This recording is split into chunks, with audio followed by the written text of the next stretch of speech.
Shoulder level, obviously, sino nakakita niyo yung left niya mas mataas? Ako gumagano'n na ako, nakita. Okay? Left niya mas mataas. Okay? You use the acromion process.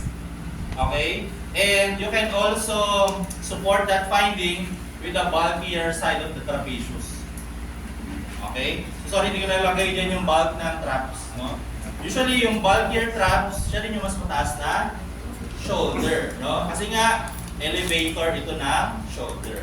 So ano ibig sabihin nun? Pwede kayang si upper traps ay tight or hyperactive? Yes. Okay? Ang tight or hyperactive upper traps ay common cause ng shoulder pain.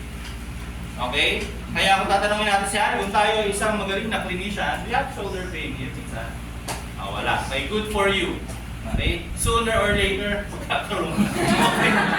Okay? Pero, again, kung halimbawa ang complaint niya ay shoulder, i-manage mo na yun. Kung ang complaint niya naman ay knee, hayaan mo lang muna. Pero pwede mong bigyan siya ng, alam mo yun, home exercise for the traps. Okay? Preventive. Okay, shoulder internal rotation. Shoulder level, okay tayo ha. Internal rotation. Ayan. Yung position mo sila ng arm yan, kung nakaganto. Ganyan. Okay? Relax lang, relax. Tingin ka lang doon. Yan. Tingin ka lang kay, okay? So, in terms of rotation ng shoulder, naka-rotate ba? Hindi dikit sa likod masyado to. So, tingnan nyo itong bulk na to. Okay? Kung naka-internal rotate or external. Commonly, internal ang issue dito. Okay? Harap ako ha, so matakpa ko yung mga yung video ha.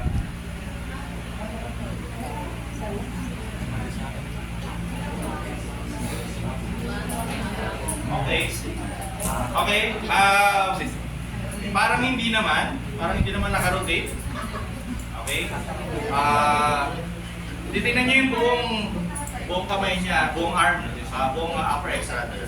Okay? For the rotation. Okay? Pero mukhang hindi naman sa kanya, no? Obvious yung mas mataas to.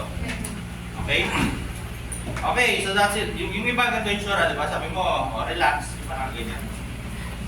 Kaya minsan forearm, pwede yung tignan, no? Kung pronation, supination, nandiyan din yan, or internal rotation. Usually, pronation in IR, magkasamang component yan.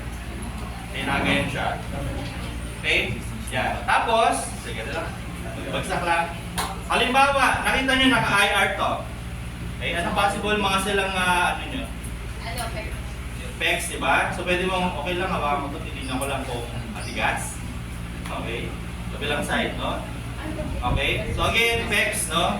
Kung may tightness kayo ng pecs, usually it pulls, actually, on the, mamaya na yung lateral side, no? Okay? Pero may nakita na kasi ako. Yung naka-IR, usually naka-forward din yun. Okay, naka-IR, naka-forward din. Kasi pecs yan eh. Hinihilan niya pa, protract ang scapula. Okay?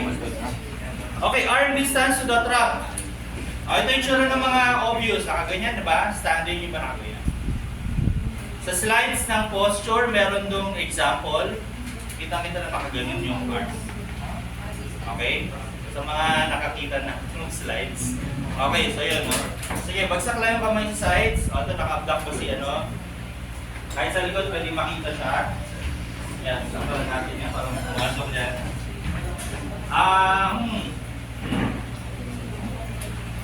Okay, may konting mas naka-abduct. Okay, yung left side niya. Okay. Ganito kailangan makita nyo yung nakikita ko. Yung level dapat. Okay? So, sinasabi ko yung left side niya, mas naka-abduct. Parang ganito, no? If I will exaggerate this posture, nakaganito siya, di ba? So, sa neck, nakaganyan. Yung shoulder, nakaganyan. Okay? Dahil tumaas to, medyo tumaas din itong arm. Parang siya nakaganyan. Again, exaggeration to Okay? Ayan. So, yung mga maliit na bagay na parang hindi nyo makita, pero nandiyan siya. Okay? Kung wala ka naman na naramdaman, okay lang yan. Lahat tayo may posture activation. Cubital angle and waist angle. Okay, usually ito, yung elbow ninyo, lalo na sa mga babae, mas malalaki yung angles nyo ng cubital angle, di ba? dapat siya nagko-contour dun sa waist. Okay? Kung nakaganyan siya. Dapat ano, yung, alam mo, nakaganyan yung tayo niya. Yung nakikita ninyong space between the trunk and the arm, the elbow, dapat yung shape nung nasa kanan pareho sa shape na nasa kaliwa. Iba pwedeng ganito makita nyo. Yan. Mas maliit yung space. Okay? So yung congruency niya, titingnan nyo, no? Okay? So it tells you also related to the kung malayo or malapit yung arm niya sa katawan. Okay? Similar to abduction. Okay? So that's your... By the way, itong mga list na to ay based lang to sa aking experience. Wala tong ano. Hindi ko sure kung meron ganitong reference na ito talaga yung tinitingnan. Actually, gusto kong aralin nga ito in a research kung ano yung mga tinitingnan ng mga